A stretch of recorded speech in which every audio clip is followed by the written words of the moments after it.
mwanzuro we nta mwanzuro ufata uri iki se uri iki nta mwanzuro gifata nawe uri ubusa nkatwe twese ahangaha be yatiyo yakanyangagiyemo hasi ko bigaragara hakuno hasi amatiyo y'amazi yarafunzwe ntago amazi yabuze mu bundi buryo reka yakoze neza nka tekinike kugira ngo bace imbohe imbaraga zo kwikontrola no kwishyira hejuru bazikupira amazi yose ya gereza hasi yaraturitse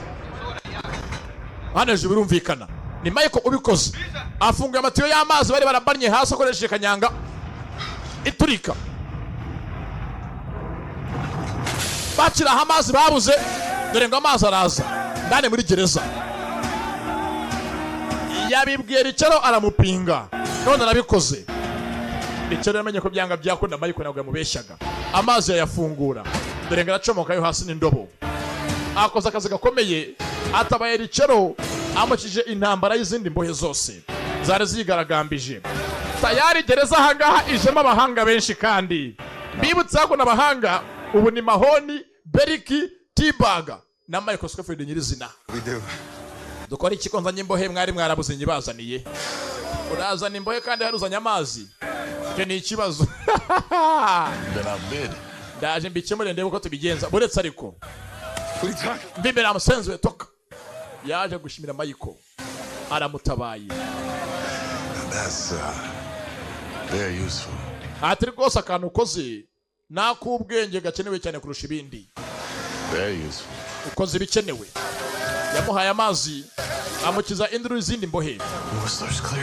ngira ngo nanjye ugiye kumfasha Whistler abe clear ibye ntakorweho ntibamwice yego clear as a blue sky better clear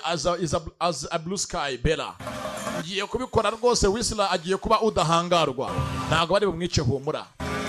tayari Whistler abonye